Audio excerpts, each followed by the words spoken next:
let's see.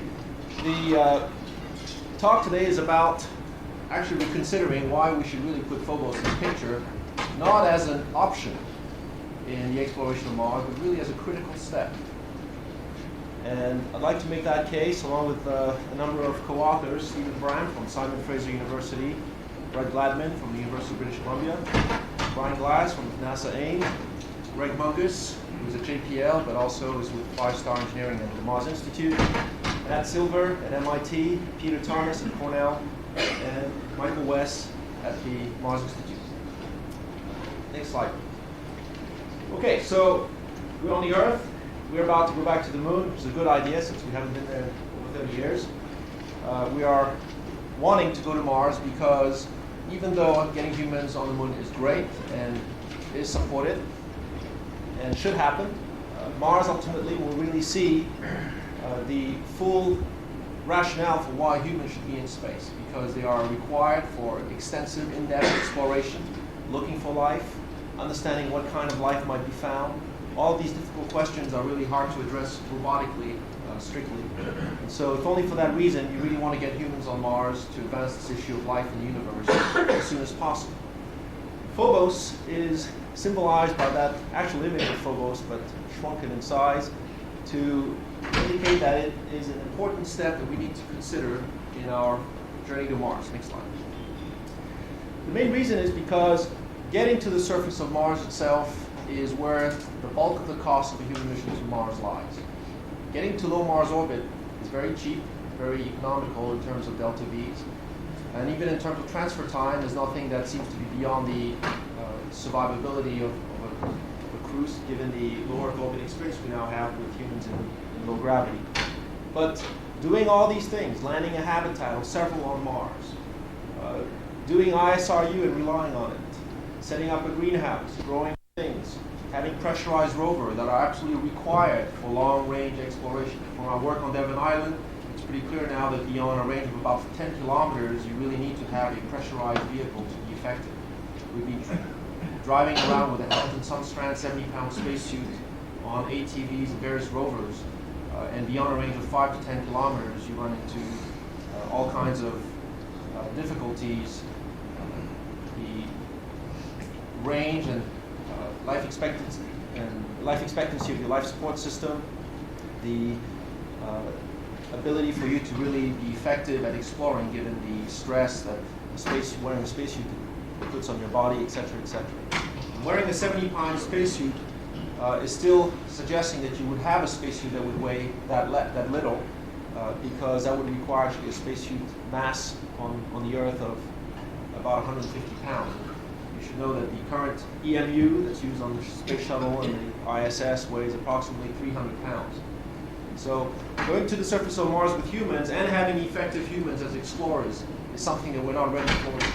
And even focusing on the one piece of hardware that seems to be almost most neglected and yet most critical, the spacesuit system itself, based on discussions with Hamilton Sunstrand and a number of folks at NASA, on this issue, we're at least 10 to 15 years away from a productive operational spacesuit for Mars surface exploration.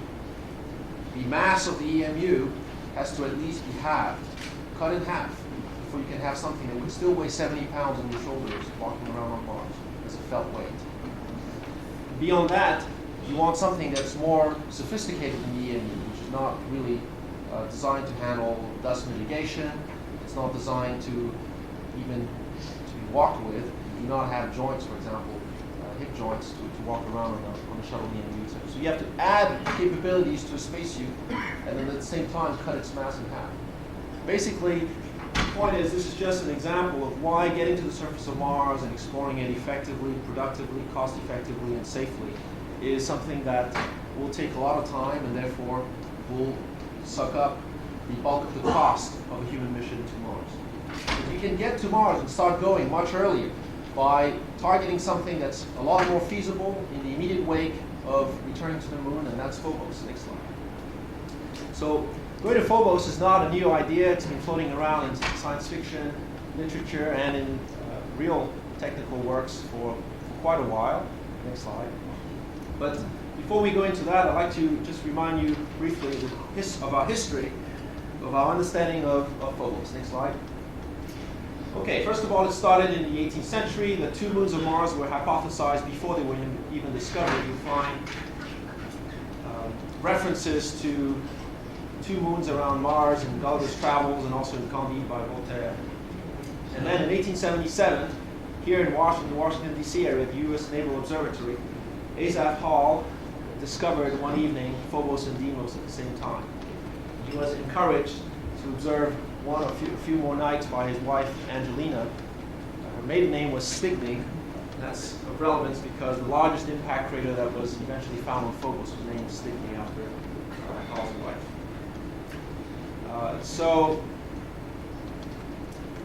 in the 19th and 20th century, Phobos was characterized telescopically, of course. It was realized that because it is within Mars's geostationary orbit, if you will, it's decaying, but the decay time was astonishingly short on astronomical timescales. In about 100 million years or so, into the 8 years or so, Phobos will break up and crash onto Mars. So that's very short compared to the age of the Martian system, for one thing. Spectrally, Phobos seems to be akin to primitive asteroids, although it's not clear that it is an asteroid per se, and we still do not know what its origin is. We'll get to that in a second. In the 70s and then in the early 80s, Merida 9 and eventually Viking Orbiters 1 and 2 flew by Phobos a few times, and they acquired nice images of an irregular shaped object. Mass and density estimates were acquired, and impact craters, regolith, and grooves were identified on Phobos. Then in '88, the Russians launched 2 spacecraft, Phobos 1 and 2, specifically targeted at Phobos exploration. The idea was to land a fixed lander and also a hopper from each and one of these 2 spacecraft on the surface of Phobos. Phobos 1 was lost on its way to Mars. Human error. Phobos 2 was lost mysteriously as it was about to rendezvous with Phobos in low Martian orbit. Then in 1999 and onwards, we've had wonderful and growing database of high-resolution images down to 5 meters per pixel from Mars Global Surveyor and Mars Express. Next slide. So let's look at the characteristics of this world. Next. All right, you don't need to memorize all this, but the orbital semi-major axis is 9,378 kilometers, so Phobos is at 2.76 Mars radii away from the center of Mars. It's pretty much a circular orbit, hardly inclined at all, so it's an equatorial orbit. The orbital period is 7 hours and 39 minutes, right? Which means that it overtakes Mars in its daily rotation. And so Phobos on Mars will rise in the west and set in the east. And then the rotation period is identical to the orbital period, so Phobos, just shaped like a football, if you will, with its long axis pointed towards Mars, always shows the same size, the tip of the football, to Mars. It's a synchronous rotation. Next slide. So here is to scale the location of Phobos and Deimos relative to Mars. Next slide. And here is to scale the radial distance of Phobos to Mars. It shows you that when you're on Phobos, you're not just seeing the equatorial regions of Mars, you have a great vantage point on a large swath of latitudes at the surface of Mars. And that's very important in terms of establishing a communications, for example, infrastructure on Phobos, or remote sensing infrastructure on Phobos. You can monitor the climate on Mars, alert astronauts of dust storms, and monitor the status of dust storms regularly. You have something that's very stable. You don't have to worry about attitude control and if you're on the strategic near side, submars side of Phobos. Next slide. This is Phobos and Deimos in higher resolution from Viking. This is at their relative scales. And of course, this gigantic hole here on Phobos is crater Stickney. It's about 8 kilometers across. Next slide. All right, Phobos from Viking. Next. So the Stickney crater is roughly pointed towards Mars. It's actually off a little bit to the side, but it's on the Mars viewing side. And this is the backside, if you will, of Phobos from Mars. Next slide. The entire moon has been mapped at varying degrees of resolution. This was the work made by Peter Thomas at Cornell. Next slide. We also have a relatively well-resolved topographic map of Phobos. The high points above the mean radius are in red, the low points are in blue. So this is obviously reflecting the fact that it's a squished football, it's like a pointed soap bar, if you will. And then recently, Mars Express has been returning some spectacular new images of Phobos, different geometries and different ranges. Next slide. Okay, so what of the origin of Phobos? It's still a mystery. We don't know whether it was accreted around Mars, part of Mars' formation, or whether it's a captured asteroid that was acquired later in Martian history. Certain Martian accretion, I'm not going to go into this in any detail, actually, I'll skip through this, but the point is isotopic studies is what you need to resolve this issue. From a standpoint of dynamical evolution, Phobos is in synchronous rotation about Mars, we discussed that. It lies inside Mars' geostationary orbit, so its orbit is decaying slowly. Angular momentum is being transferred and shed to Mars. In fact, it's slowing Mars down, technically, ever so slightly, and of course Mars is it's speeding Mars up, and Mars is slowing it down. Phobos is already inside its Roche limit. This is an interesting concept. If Phobos were an unconsolidated pile of rubble, a pile of sand that was only bound together by the mutual gravity of the individual sand grains, it would be held together only by its own gravity, it would already be torn apart by the gravity gradient that it experiences between the near side, say, of Mars and the far side from Mars. Because it is still a coherent object, it must have some internal strength and cohesion. So I'll skip this next. So here you have it. This is a nice mock Mars observer camera image of Mars orbital camera image of Phobos. As far as its composition, it's still a mystery as well. We don't know what the origin is, and as far as its spectral properties, it could be akin to a C-type, a D-type, a P-type asteroid. You don't have to memorize that either, but the main issue is that we're not quite sure how red Phobos is, being that it's so close to Mars. It's very difficult to deconvolve the red glow that Phobos might be capturing from the proximity to Mars from something that would be intrinsically red on its surface. So because of that, there's still some uncertainty as to what type of asteroid it is akin to spectroscopically. But interestingly, all these types of asteroids, the C, Ds, and Ps, are all primitive asteroids. That are thought to be objects from the earliest history of the solar system with, therefore, a well-preserved record of what was happening at that time. In addition, Phobos has a faint H2O, a water spectral feature consistent with water hydration in clays. Next slide. Some color data recently from Mars Express. Here you have it without enhancement. Next. Here you have it with enhancement. Next slide. There are definite signs of substantial regolith on Phobos. We see blocks, shoots and streamers, grooves, subdued relief, low thermal inertia. Next slide. Here are some blocks at the surface of Phobos. This thing is about the size of a big house. Next. There are many other blocks. Piles of boulders here. There's another one there. Next. Shoots and streamers. The streamers are the bright avalanche-like things. The shoots are the dark ones. They're all believed to be forms of landslide or dust slides. Next slide. Right. Shoots and streamers. So the gravity vector is very bizarre on Phobos. Okay, you might be attracted sideways relative to topography, just because, of course, you're attracted towards the center of mass of the object, and meanwhile you might be very off-center on a steep slope. Next slide. Grooves, which show some degree of infilling. That's also interpreted as being due to the presence of regolith. Next slide.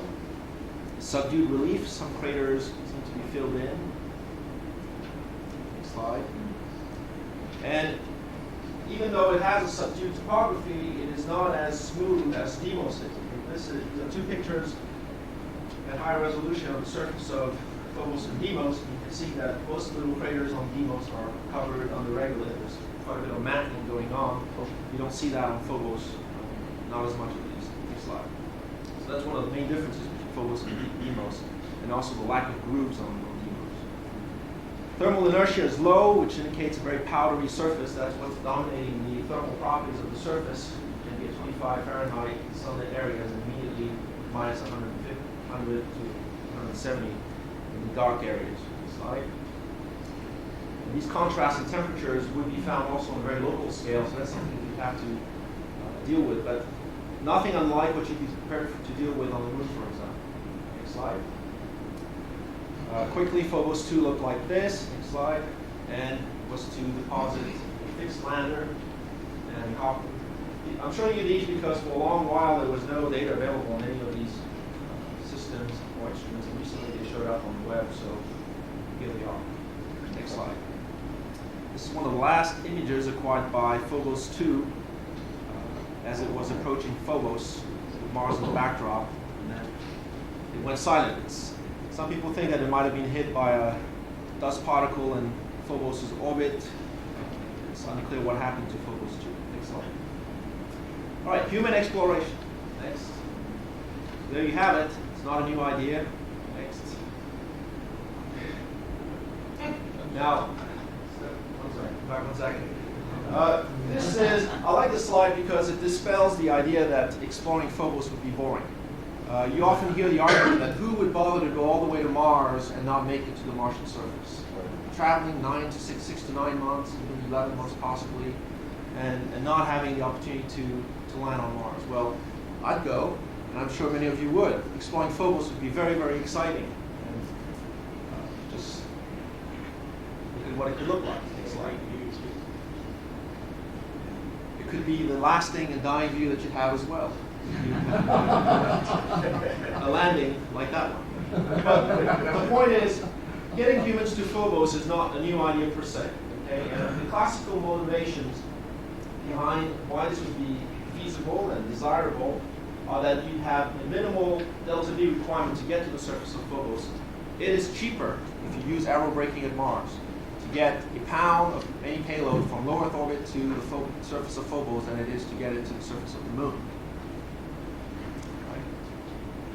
It's about 4.1 kilometers per second of total delta V from low Earth orbit to the surface of Phobos. It's about 6 kilometers per second for the lunar surface in the classical route. So it's actually one of the easiest places to reach from low Earth orbit that has a solid surface. It's the easiest in a reliable way. If you discount the transient nearby asteroid that comes by but is not really reliably present for you to build an infrastructure.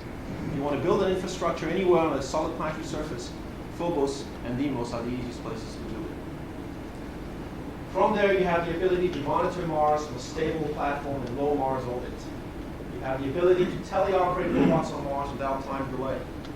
Now, this could be very important if all of a sudden teleoperating robots on Mars became a labor-intensive thing with many rovers involved, many mobile systems involved, trying to characterize landing sites in preparation for the arrival of humans, for example. Doing that without time delay would really speed things up and at the same time enhance our planning for Mars exploration. The opportunity to advance science of small bodies, this was always known, of course, and of course the potential for resources in the form of water on Phobos. But interestingly, these motivations were never sufficient to really make Phobos be viewed as a critical step. It always made Phobos viewed as a desirable option or an alternative. Sure, why not? It'd be interesting, cool. Why would it be all of a sudden a requirement? And these ideas were actually pushed forward in a visionary way by Fred Singer and then later by Brian O'Leary. But at the same time, they were not able to reach sort of a critical mass to sway the community's opinion on why we need to go to Phobos on our way to Mars. Next slide. But what we'd like to present today are 3 additional motivations which could actually sway the scale and make Phobos, to put it on the critical path as opposed to the optional path. One is that there must be a plethora of Martian material on Phobos. We have Martian meteorites on the Earth, and of course we're far from Mars. Phobos has a great proximity to Mars compared to the Earth, and has been accumulating Martian ejected material throughout at least its orbital history around Mars. That's right. So there's an opportunity to do Mars geology and astrobiology on Phobos. Planetary protection on Phobos is met because you could process samples coming from Mars on Phobos first in the context of human exploration. And then going to Phobos first would enable human missions to Mars in general happen much earlier than they would otherwise be possible. You would avoid getting sidetracked in an extensive lunar exploration program at the expense of going to Mars. So let me go through this quickly. Martian materials on Phobos make Phobos a library of Alexandria of Mars. Next slide. On Phobos, you're likely to have a well-preserved record. There's no weathering going on, unlike on Mars. Well-preserved record of Martian crustal material of meteoric origin, accumulated throughout Phobos' circum-Martian history. Having sampled Mars on a global scale, so you can get pieces of all over Mars on Phobos, offering possibly insights into Mars' geology and potential biology. By sifting through the rubble on Phobos, you can actually get a random and broad sampling of what Mars has to offer. Preliminary estimates of impact velocities make surviving of most impacting material unlikely, 1 to 2 kilometers per second. But nevertheless, you're still left with a tail end of collision velocities that are much lower than 1 to 2 kilometers per second, and those might be bearing quite a bit of a well-preserved record. So the bottom line is we need more detailed modeling work that is available now, and I'm working on that with Correct Gladman, but also we should envisage a robotic scouting mission to really get down to the reality of what Phobos' regolith has to offer. If confirmed, humans on Phobos would advance the scientific exploration, not just of small bodies, but of Mars itself. Next slide. The second realization is that Phobos could serve as the ideal glove box to Mars. You are teleoperating robots on Mars and at the same time using Phobos as a quarantining or screening station, if you will, for samples coming back from Mars or for astronauts coming back from Mars before their return journey to the Earth. Next slide. So you're addressing planetary protection and teleoperated robotic exploration of Mars very effectively by being based on Phobos. Next slide. Thirdly, and perhaps most importantly, Phobos can serve as a catalyst for human Mars exploration. It would be an exciting thing to do, something that we could do immediately after returning to the Moon, while we continue growing the exploration and our settlement on the Moon. We could start launching a couple of human missions to Phobos to set up a basic infrastructure there and start getting on our way up to Mars at an earlier stage than otherwise possible if we somehow were waiting for all our technologies to be lined up and the resources to be lined up to go to Mars. Next slide. Okay, next. So there are 3 programmatic advantages for going to Phobos. It's a Martian target that's achievable in the immediate wake of returning to the Moon. B, it reduces risk of our ventures to Mars because we'll have a logistical base and an experience base as well, going to Mars and to Phobos first. And then programmatically, it will keep us focused on Mars as we go about expanding our exploration of the Moon, and it will also ensure continued public support because the exploration of Phobos, once again, will be exciting. Next. So specific next steps that we recommend. One is robotic exploration. We need rendezvous missions, landing missions, roaming missions, and sample return missions from Phobos.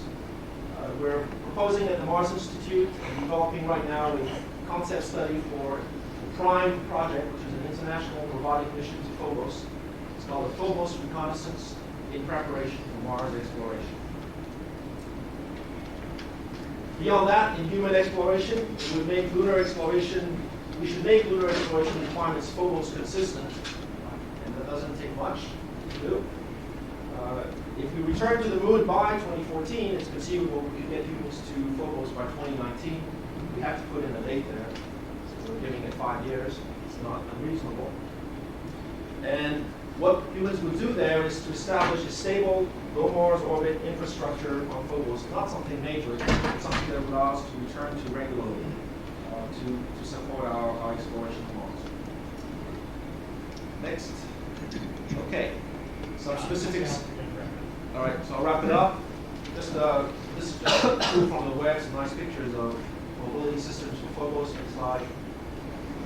Drilling on Phobos. Next. This is the logical step after we return to the Moon and go to Phobos. All right, thank you.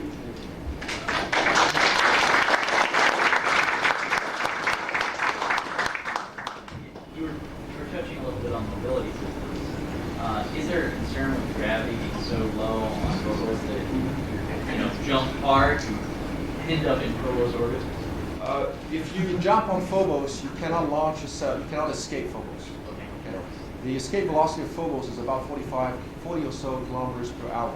So if you're driving a scooter or moped on Phobos, you risk escaping Phobos. Now, that's not to say that you will not have gigantic leaps on Phobos. All right, and the orbital period around Phobos is about an hour or so. What's the gravitational G you were talking about? We're in the thousands of a G. Could the bases on Phobos be a target for the Mars ascent vehicle instead of trying to get all the way back to Earth in a capsule? You go to Phobos, you have things in place, and then you use that to return to Earth. That's a good point.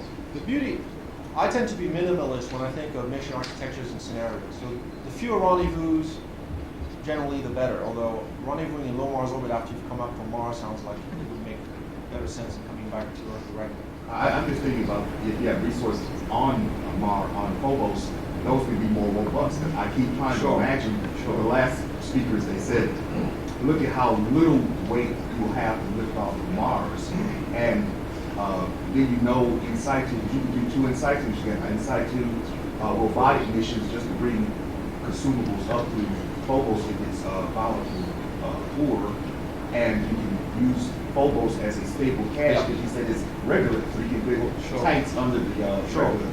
Now, the key thing, okay, first of all, we don't know whether Phobos has resources or not. There's some water in the regolith, okay, but how much, all of this is a big question mark. So we cannot rely on that right now, or talk about an infrastructure centered on that. That said, one nice thing about Phobos is that you have a stable, low Mars orbit platform. You can stockpile stuff that incidentally would be radiation shielded in a pi space at least, one half space.